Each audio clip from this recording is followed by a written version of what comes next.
ஒருபோதும் இனிமேல் பாஜகவோடு கூட்டணி கிடையாது, கிடையவே கிடையாது, என்றுமே அவர்களோடு மறுபடியும் கூட்டணி வைக்க வாய்ப்பே இல்லை என்று சொன்ன அதிமுக திரு எடப்பாடி பழனிசாமி அவர்கள் இருக்கக்கூடிய அதே மேடையிலே உள்துறை அமைச்சர் அமித்ஷா அவர்கள் அதிமுகவிற்கும் பிஜேபிக்குமான தேர்தல் கூட்டணியை இன்று அறிவித்திருக்கிறார்கள்.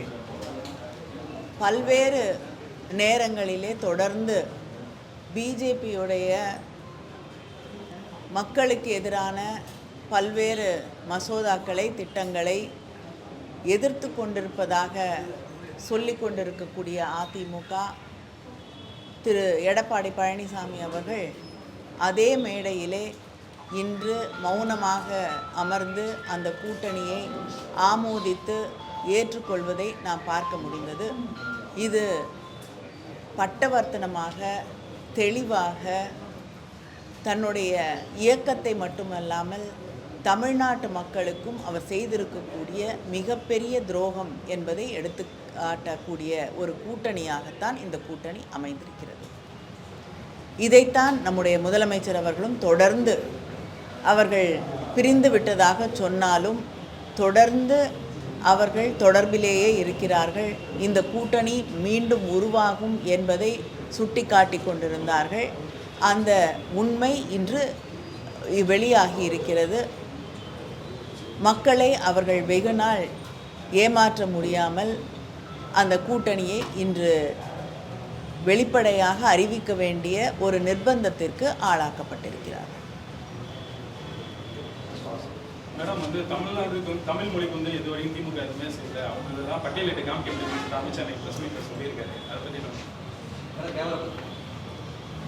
இல்லைங்க, ஒரு தமிழ் சங்கம் நடத்துகிறோம் அப்படின்னு சொல்லி காசி தமிழ் சங்கத்தில் நாங்கள் நடத்தி இருக்கிறோம், அது நாங்கள் தமிழுக்காக செய்திருக்கக்கூடிய மிகப்பெரிய தொண்டு அப்படின்னு சொல்கிறாங்க. காசி தமிழ் சங்கம் நடத்துறதுங்கிறது தமிழ் காசிக்கு செய்திருக்கக்கூடிய ஒரு நன்மையாக நாம் எடுத்துக்கொள்ளலாமே தவிர அதனால் தமிழ் எப்படி வளருதுன்னு எனக்கு தெரியவில்லை. முதலமைச்சர் அவர்கள் பல முறை தொடர்ந்து சொல்லியிருக்கிறார்கள், சமஸ்கிருதத்திற்கு கிட்டத்தட்ட 2400 கோடிக்கு மேலே அங்கே இருக்கக்கூடிய ஒன்றிய அரசாங்கம் செலவழிக்கிறது. ஆனால் தமிழுக்கு இவங்க வளர்க்குறதா சொல்லக்கூடிய தமிழுக்கு 100 கோடி கூட அவங்க ஒதுக்கீடு செய்வதில்லை. இப்படி ஒரு பாரபட்சமாக நடந்து கொள்ளக்கூடிய ஒரு ஆட்சி, தமிழ்நாட்டில் நடத்தக்கூடிய கேந்திரிய வித்யாலயாவில் கூட தமிழ் சொல்லி கொடுப்பதற்கான நிரந்தரமான ஆசிரியர்களை நியமிக்காத ஒரு ஆட்சி என்ன தொண்டை தமிழுக்காக அவர்கள் செய்துவிட முடியும்?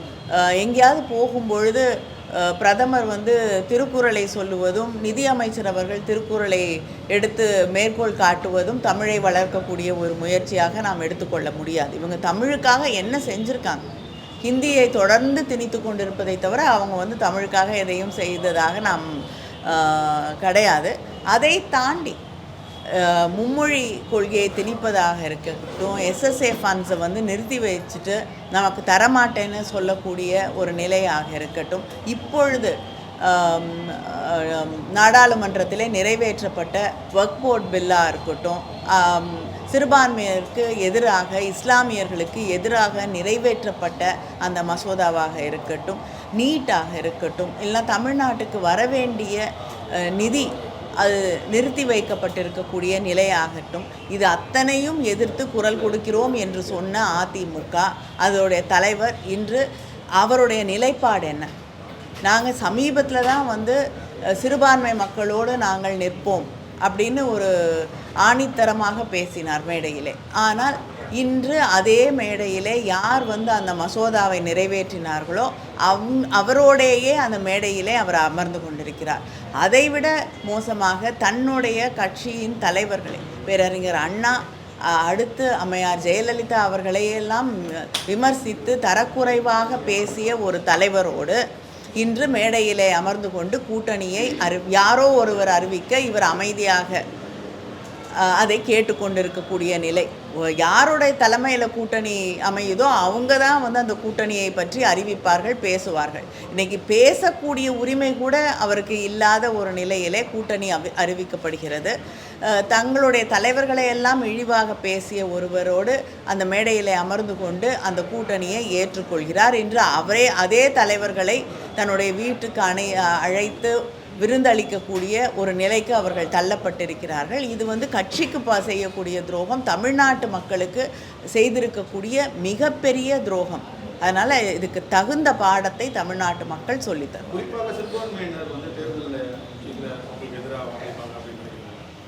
தமிழ்நாட்டு மக்கள் வந்து சிறுபான்மையினர் மட்டும் இல்லை, சிறுபான்மையர் மிக தெளிவாக அவங்களை எந்த காலத்திலையும் நம்பியது இல்லை.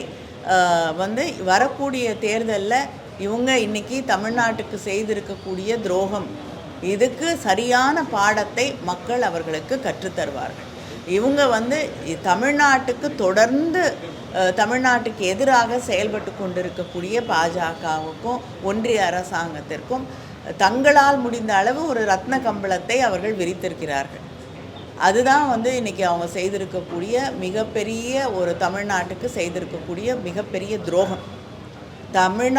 தமிழ்நாடு தான் வந்து இன்றைக்கி அந்த ஒரு பாசிச அரசாங்கத்தை தடுத்து நிறுத்தக்கூடிய ஒரு முக்கியமான ஒரு மாநிலமாக நம்முடைய முதலமைச்சர் அவர்களும் திராவிட முன்னேற்றக் கழகமும் செயல்பட்டு கொண்டிருக்கக்கூடிய வேளையில் தமிழ்நாட்டு மக்கள் நிராகரித்திருக்கக்கூடியவர்களை இன்றைக்கி ரத்ன கம்பளம் விரித்து அந்த கதவுகளை திறந்துவிட ஒரு முயற்சியை அவர்கள் செய்து கொண்டிருக்கிறார்கள். இதற்கு தகுந்த பாடத்தை தமிழ்நாட்டு மக்கள் வரக்கூடிய தேர்தலிலே அவர்களுக்கு சொல்லித் தருவார். நீட் விவகாரத்தில் அதிமுகவோடு கலந்து பேசி முடிவெடுப்போம்னு சொல்லி அமித்ஷா சொல்றாரு. ஏன் முன்னாடி ஆட்சியில் இருந்த பொழுதே அதை கலந்து பேசி ஒரு நல்ல முடிவு எடுத்திருக்கலாம் இல்லையா?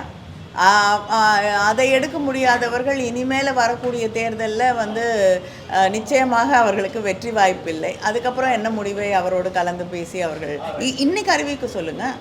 நீட் தேர்வு இல்லை, தேவையில்லை தமிழ்நாட்டுக்குன்னு.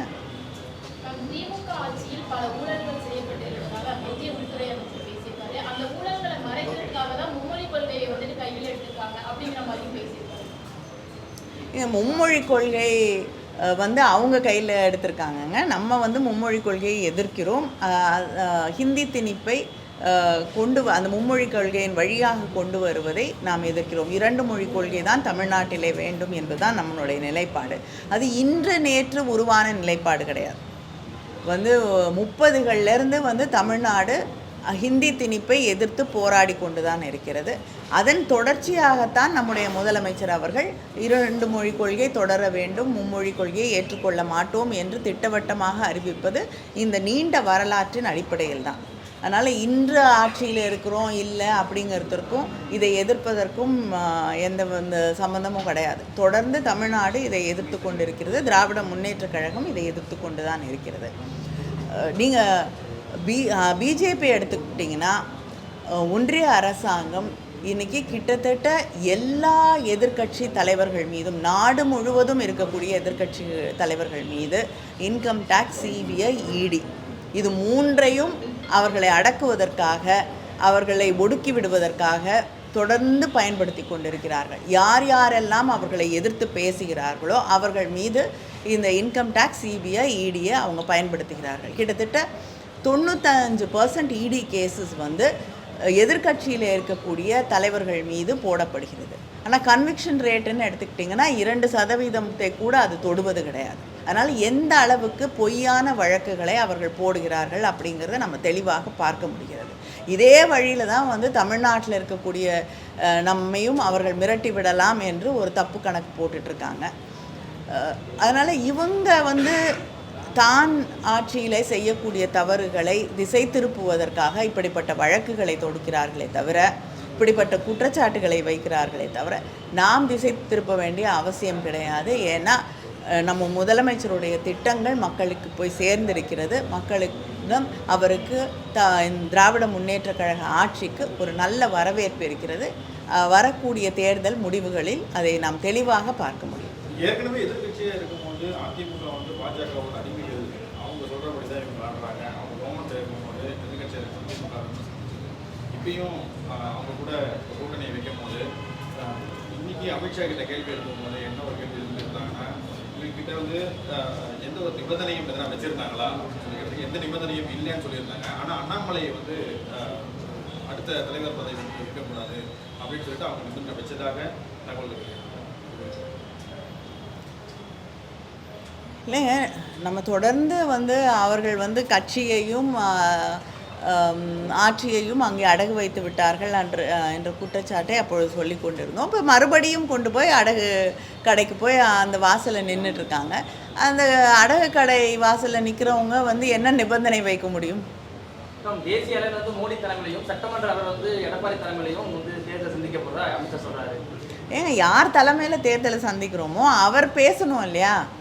அந்த மேடையில் அவருக்கு பேசுகிறதுக்கு கூட அனுமதி இல்லாத ஒரு சூழ்நிலையை பார்க்கும் பொழுது அப்புறம் யாருடைய தலைமையில் உண்மையிலேயே அந்த தேர்தல் நடத்தப்படும் அப்படிங்கிறது மிக தெளிவாக தெரிகிறது. இந்த கூட்டணி வந்து அடுத்த ஓராண்டு எலெக்ஷன்ஸ் வரைக்கும் வந்து திமுகவோட ஊழல், திமுகவோட லா அண்ட் ஆர்டர் இஷ்யூஸ், பெண்களுக்கு வந்து சேஃப்டி இல்லாத ஒரு சுச்சுவேஷன், இந்த மாதிரி அடுக்கடுக்கான குற்றச்சாட்டுகளை வச்சு இதை வந்து நாங்கள் மக்கள்கிட்ட கொண்டு போய் சேர்ப்போம் அப்படின்ற மாதிரி சொல்கிறாங்க. அதை பற்றி இல்லைங்க, மணிப்பூர் வந்து இன்றும் எரிந்து கொண்டு இருக்கிறது. அதுக்கு வந்து ஒரு பதிலையாவது வந்து ஒன்றிய அரசாங்கம் சொன்னால் வந்து அவங்களுக்கு மற்றவங்கள பற்றி பேசுகிறதுக்கோ லா அண்ட் ஆர்டர் பற்றி பேசுகிறதுக்கோ உரிமை இருக்குது, நம்ம ஏற்றுக்கொள்ளலாம். இங்கே ஏதாவது ஒரு தவறு நடந்தால் கூட முதலமைச்சர் உடனடியாக நடவடிக்கை எடுக்கிறார். அதனால் வந்து இவங்க சொல்லக்கூடிய இந்த தவறான பொய்யான குற்றச்சாட்டுகள் எத்தனை வேண்டுமென்றாலும் சொல்லிக்கொண்டே போகலாம். ஆனால் மக்களுக்கு உண்மை தெரியும், மக்களுக்கு இந்த ஆட்சியின் மீது நம்பிக்கை இருக்கிறது. இல்லைங்க, முதலமைச்சர் அவர்கள் கட்சி தலைவராக நடவடிக்கை எடுத்திருக்கிறார்கள். நிச்சயமாக வந்து ஒருவருக்கு எத்தனை முறை தண்டனை தருவது அப்படிங்கிறது ஒரு கேள்வியும் இருக்குது. ஆனால் அதை தாண்டி முதலமைச்சர் அவர்கள் தான் எதுவாக இருந்தாலும் முடிவு செய்ய வேண்டும். அதை பற்றி நான் கருத்து தெரிவிக்க விரும்பவில்லை. என்னுடைய கண்டனத்தை நான் காலையில் தெரிவித்தேன்.